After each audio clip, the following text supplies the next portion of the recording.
Hello, thyroid nodule అని diagnose అయిన తర్వాత చాలా మంది చేసే ఫస్ట్ పని ఏ ఫుడ్ తినాలి, ఏ ఫుడ్ తినొద్దు, అయోడిన్ సప్లిమెంట్స్ తీసుకోవాలా, లేకపోతే కాఫీ కంప్లీట్ గా మానేయాలా, ఏ ఫుడ్ తోటి ఇది కంప్లీట్ గా ష్రింక్ అయిపోతుంది, ఏ ఫుడ్ చేయాలి, ఏ ఎక్సర్సైజ్ చేయాలి, ఏ ఎక్సర్సైజ్ చేస్తే మనకి థైరాయిడ్ లో ఉండే గడ్డ తగ్గిపోతుంది అనేది కంప్లీట్ గా ఇంటర్నెట్ లో సెర్చ్ చేసి కన్ఫ్యూజ్ అయిపోయి ఏది చేయాలో తెలియకుండా ఏం చేయాలో తెలియకుండా కంప్లీట్ గా డైలమాలో పడిపోతారు. ఇవన్నీ ఏవి అవసరం లేదు. ఈ వీడియో చూసి ఈ దాంట్లో గురించి కంప్లీట్ గా తెలుసుకోండి. అండ్ ఎక్కువగా గూగుల్ చేసి ఏ పద్ధతి, ఏది టెక్నిక్, ఏ సర్జరీ అవన్నీ కూడా కాదు. ఈ వీడియోలో కంప్లీట్ గా ఏ పద్ధతి అంటే సర్జికల్ పద్ధతులు ఏంటి, నాన్ సర్జికల్ పద్ధతులు ఏమున్నాయి, అవే కాకుండా ఏ ఫుడ్ తినొచ్చు, ఏ ఫుడ్ అవాయిడ్ చేయాలి, అండ్ ఏ ఫుడ్ ఏ టైంలో తీసుకోవాలి, ఏది తీసుకుంటే బాగుంటుంది అనేది కంప్లీట్ గా ఈ వీడియో చూసి తెలుసుకో. నా పేరు doctor Pradyumna Reddy, consultant interventional radiologist and non surgical specialist. ఈ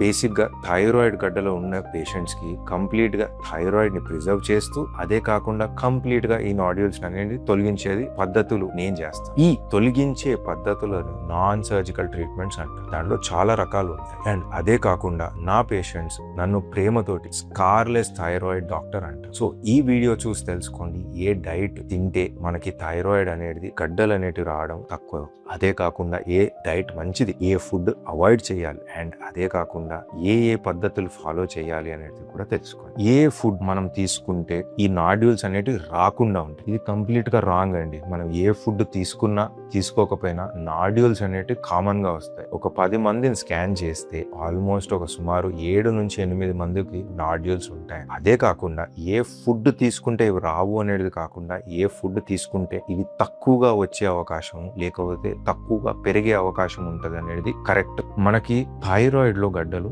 3 రకాలు: సాలిడ్, సిస్టిక్, మిక్స్డ్. సాలిడ్ అంటే గట్టిగా ఉండేది, సిస్టిక్ అంటే నీటి బుడగలాగా నీరు నిండి ఉంది. మిక్స్డ్ అన్నప్పుడు 2 కాంబినేషన్ లో సాలిడ్ గా అంటే కొంచెం గట్టిగా అండ్ కొంచెం నీటి బుడగలాగా ఉన్నదాన్ని మిక్స్డ్ టైప్ అంటాం. అండ్ కొన్నిసార్లు థైరాయిడైటిస్ అంటే వాపు వచ్చిన దాంట్లో. కానీ ఈ అన్ని దాంట్లలో డైట్ అనేది ముఖ్యం. ఏంటి అంటే ఈ వాపు అనేది మనం కొన్ని ఫుడ్ అవాయిడ్ చేస్తే ఈ వాపు అనేది తగ్గుతుంది. అదే కాకుండా కొన్ని టైప్స్ ఆఫ్ ఫుడ్ మనం తీసుకున్నట్టు అయితే ఈ గడ్డలు అనేది పెరిగే అవకాశం తగ్గుతుంది. అండ్ అదే కాకుండా కొన్ని టైప్ ఆఫ్ ఫుడ్ అంటే కొన్ని వెజిటేబుల్స్ అవాయిడ్ చేస్తే ఈ గడ్డలు అనేది పెరిగే అవకాశం చాలా తగ్గుతుంది. అండ్ కంప్లీట్ గా ఈ వాపు అనేది కూడా తగ్గుతుంది. సో ఇది కరెక్ట్ అప్రోచ్. ఏ ఫుడ్ మనం తీసుకున్నా తీసుకోకపో అంటే అవాయిడ్ చేసినప్పుడు ఈ ఫుడ్ తోటి మనకి ఆ వాపు అనేది తగ్గి ఆ పెరిగే అవకాశం అనేది తగ్గిస్తే సరిపోతుంది. డైట్ అనేది వాపు తగ్గించడానికి మాత్రమే,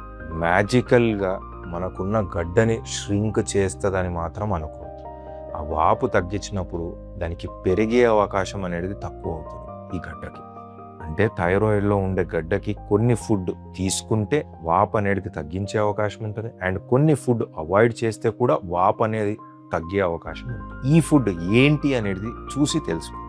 ఏ ఫుడ్ అవాయిడ్ చేయాలి, ఏ ఫుడ్ తీసుకుంటే మంచిది అనేది బేసిక్ గా ఒక పాయింట్కి వస్తుంది. మనకి థైరాయిడ్ ఎలా ఫంక్షన్, థైరాయిడ్ ఫంక్షనింగ్ కి అయోడిన్ అంటే మన ఉప్పులో ఉండే అయోడిన్ అనేది చాలా ఇంపార్టెంట్ అండి. అది ఎక్కువ ఉన్నప్పుడు వాపు అనేది ఎక్కువ ఉంటుంది. అండ్ అదే కాకుండా ఈ గడ్డలు పెరిగే అవకాశం అనేది చాలా ఎక్కువ.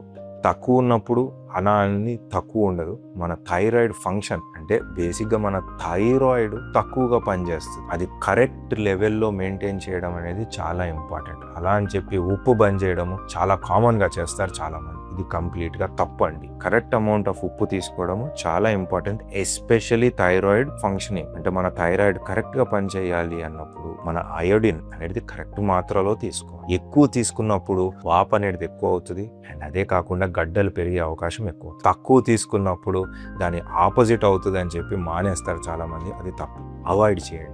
అండ్ నెక్స్ట్ ఏంటి అంటే సెలీనియం అనేది మనకి ఇంపార్టెంట్. ఎందుకు? సెలీనియం అనేది చాలా ఇంపార్టెంట్ థైరాయిడ్ ఫంక్షన్. అండ్ ఇది మన థైరాయిడ్ లో ఆక్సిడేటివ్ స్ట్రెస్ అనేది బాగా తగ్గిస్తుంది. ఇది కామన్ గా దేంట్లలో ఉంటుంది అంటే Brazil nuts, eggs, fish and sunflower seeds లో కామన్ గా ఎక్కువ మాత్రలో చూస్తాం. ఈ ఫుడ్ ని మోడరేషన్ లో మన డైట్ లో పెట్టుకోగలిగితే చాలా మంచిది. సెలీనియం కరెక్ట్ గా ఉన్నప్పుడు థైరాయిడ్ కరెక్ట్ గా పనిచేస్తుంది.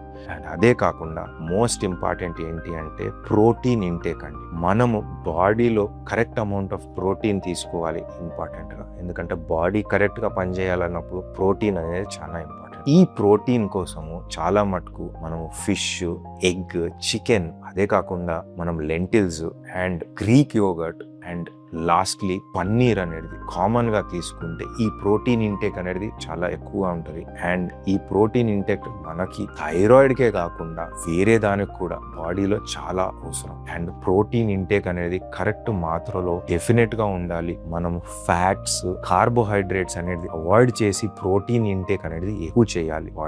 బాడీ కరెక్ట్ గా ఫంక్షన్ చేయాలి అంటే ప్రోటీన్ ఇంటేక్ అతి అవసరం.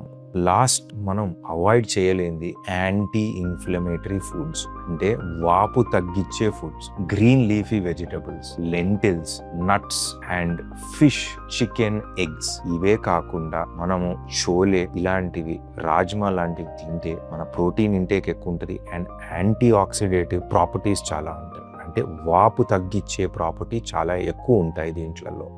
అండ్ అస్సలు మర్చిపోయింది, మనము పసుపు వేసుకుంటాం, చాలా ఇంపార్టెంట్, టర్మరిక్ అండి. సో ఈ యాంటీ ఇన్ఫ్లమేటరీ ప్రాపర్టీస్ ఉన్న ఫుడ్ మనం చిన్న మాత్రలో యాడ్ చేయగలిగిన థైరాయిడ్ అనేది ఫంక్షనింగ్ కరెక్ట్గా ఉంటుంది అండ్ ఈ గడ్డ అనేది పెరిగే అవకాశం చాలా తక్కువగా ఉంటుంది. అలా అని చెప్పి ఎక్కువగా తినేయకండి, నార్మల్గా తినాలి, మోడరేషన్లో తినాలి. అండ్ ఇంపార్టెంట్ ఏంటి అంటే కరెక్ట్ అమౌంట్లో తినాలి.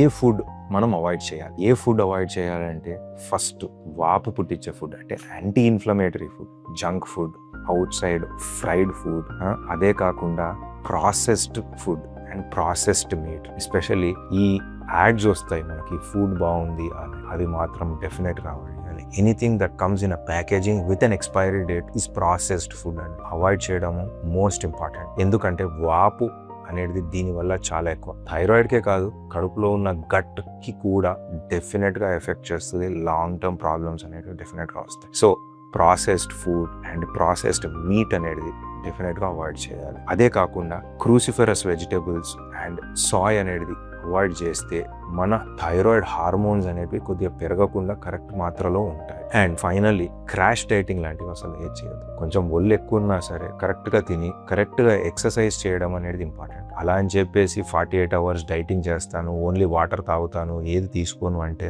బాడీలో హార్మోన్స్ పైకి కిందికి చాలా అబ్నార్మల్గా ఉంటాయి. దానివల్ల చాలా మందికి వెయిట్ గెయిన్ ఉంటుంది, కానీ ఈ క్రాష్ డైట్ ద్వారా తగ్గింది ఇన్స్టెన్సెస్ చాలా తక్కువ. అండ్ షుగర్, బీపీ లాంటివి ఉన్నప్పుడు క్రాష్ డైటింగ్ చేస్తే వేరే ప్రాబ్లమ్స్ అనేవి చాలా ఎక్కువ అవుతాయి. సో ఈ క్రాష్ డైటింగ్ అనేది అవాయిడ్ చేయడం డెఫినెట్ గా ఇంపార్టెంట్ అండి. And Sai, cruciferous vegetables, processed meet, processed food అనేది డెఫినెట్ గా అవాయిడ్ చేయాలి. గాయిట్రోజెనిక్ ఫుడ్స్ అంటే ఏంటి? గాయిట్రోజెనిక్ ఫుడ్స్ అంటే బేసిక్గా మన థైరాయిడ్ మీద డైరెక్ట్ యాక్షన్ ఉన్న ఫుడ్ని గాయిట్రోజెనిక్ ఫుడ్ అంటారు. కామన్గా క్యాబేజ్, కాలీఫ్లవర్, బ్రాకలీ, ఈ 3 గాయిట్రోజెనిక్ ఫుడ్స్ అంటాం. కామన్ మిత్ ఆన్లైన్ ఏంటి అంటే ఇవి తినేసే వరకు మనకు కంప్లీట్గా థైరాయిడ్ ఫంక్షన్ అనేది అబ్నార్మల్ అయిపోతుంది, దీనివల్ల ఈ గడ్డలు చాలా పెరిగిపోతాయి, అదే కాకుండా ఈ థైరాయిడ్ లెవెల్స్ విపరీతంగా పెరిగిపోతాయి. ఇది కామన్ మిత్ అండి. ఈ గాయిట్రోజెనిక్ ఫుడ్ని అన్నా సరే ఇవి కరెక్ట్గా అంటే మోడరేషన్లో తీసుకున్నప్పుడు ఏ మాత్రం ఇబ్బంది ఉంది. అలా అని చెప్పి ఇవి కంప్లీట్గా అవాయిడ్ చేసే అవసరం లేదు. ఈ బ్రాకలీ, క్యాబేజ్ అండ్ కాలీఫ్లవర్ చాలా అవసరం బాడీకి. క్యాబేజ్లో చాలా హై అమౌంట్ ఆఫ్ ఫైబర్ కూడా ఉంటుంది, అది ఇంపార్టెంట్. అలా అని చెప్పి కంప్లీట్గా అవాయిడ్ చేయదు, మోడరేషన్లో తినాలి. ఈ మోడరేషన్ ఈజ్ ద కీ అండి. ఇక్కడ ఎక్కువగా తీసుకోదు, తక్కువగా తీసుకోదు, అలా అని చెప్పి కంప్లీట్గా బంద్ చేసే అవసరం లేదు. మనకి డైట్ ఎప్పుడు ఏమాత్రం ఇంపార్టెంట్ కాదు. ఫస్ట్ ఏంటి అంటే మనకున్న మెడలో గడ్డ బాగా త్వరగా పెరిగిపోతాం, పెద్దగా అయిపోయింది, అదే కాకుండా మింగడానికి లేకపోతే శ్వాస తీసుకోవడానికి ఇబ్బంది అవుతుంది. అండ్ అదే కాకుండా బయోప్సీలో డౌట్ఫుల్ ఉంది అన్నప్పుడు ఈ డైట్ అనేది పనిచేయదు, డైట్ కోసం చేసి టైం వేస్ట్ చేయదు. ఇలా ఉన్నప్పుడు ఫస్ట్ చూయించుకొని దాంట్లో క్యాన్సర్ ఉందా లేదా అనేది తెలుసుకోవడం చాలా ఇంపార్టెంట్. క్యాన్సర్ ఉంది అని తెలిసిన తర్వాత డైట్ చేసి తగ్గించుకుంటా అనేది దాన్ని కంప్లీట్గా ఫాల్స్ అండి. అలాంటివి ట్రై చేయొద్దు. క్యాన్సర్ ఉంది అంటే దాని ట్రీట్మెంట్ అనేది త్వరలో చేయించుకోవాలి. And so it is very important. మనం ఏంటి, మన గడ్డ త్వరగా పెరుగుతూ ఉందా, ఏమైనా ఇబ్బంది అవుతుందా, అండ్ అదే కాకుండా బయోప్సీలో సస్పిషియస్ డౌట్ఫుల్గా ఉందా లేదా అనేది మనకి క్యాన్సర్ లేదు అని తేలినప్పుడు కంప్లీట్గా నాన్ సర్జికల్ పద్ధతులు అంటే అబ్లేషన్ ఎంబోలైజేషన్ పద్ధతుల ద్వారా ఇది కంప్లీట్గా సేఫ్గా ఏమాత్రం సర్జరీ ఒక కోత ఒక కుట్టు లేకుండా తగ్గించే అవకాశం అనేది ఉంటుంది. అండ్ దాని గురించి ఈ ముందు వీడియో ఈ పైన ఉన్న లింక్ ని క్లిక్ చేసి ముందు వీడియో రేడియో ఫ్రీక్వెన్సీ అబ్లేషన్ అనే వీడియోని లైవ్ కేస్ చూడండి. అండ్ ఈ కంప్లీట్ నాన్ సర్జికల్ పద్ధతుల ద్వారా ట్రీట్మెంట్ గురించి ఇంకా ఫర్దర్ డీటెయిల్స్ అన్న డౌట్స్ ఉన్నా కింద కమెంట్ సెక్షన్ లో కమెంట్ చేయండి. నేను దాని గురించి కంప్లీట్ గా డీటెయిల్డ్ గా నేనే పర్సనల్ గా రిప్లై చేస్తాను. చాలా మందికి మెయిన్ క్వశ్చన్ ఏంటి అంటే ఈ థైరాయిడ్ నాడ్యూల్స్ అనేటివి న్యాచురల్ గా తగ్గించే అవకాశం ఉంటుందా లేదా. దాని గురించి ఈ ముందున్న వీడియో అంటే ఈ పైన ఉన్న లింక్ ని క్లిక్ చేసి న్యాచురల్ గా థైరాయిడ్ నాడ్యూల్స్ ని ఎలా తగ్గించాలనే వీడియో చూడండి. దాంట్లో న్యాచురల్ గా ఎలా తగ్గించవచ్చు, ఏం చేస్తే న్యాచురల్ గా తగ్గిస్తారు, అండ్ అదే కాకుండా ఎప్పుడు మనం న్యాచురల్ పద్ధతి గురించి ట్రై చేసే అవసరం లేదు, అవి సర్జరీనో లేకపోతే నాన్ సర్జికల్ పద్ధతుల ద్వారా తగ్గుతాయి అనేది ఈ వీడియోలో కంప్లీట్ గా ఎక్స్ప్లెయిన్ చేశాను. ఇంకా ఏమైనా డౌట్స్ ఉన్నా కింద కమెంట్ సెక్షన్ లో పంపించండి, నేను దానికి డైరెక్ట్ గా రిప్లై చేస్తాను. నా పేరు డాక్టర్ ప్రద్యుమ్నారెడ్డి. నెక్స్ట్ వీడియోలో కలుసుకుందాం. Thank you.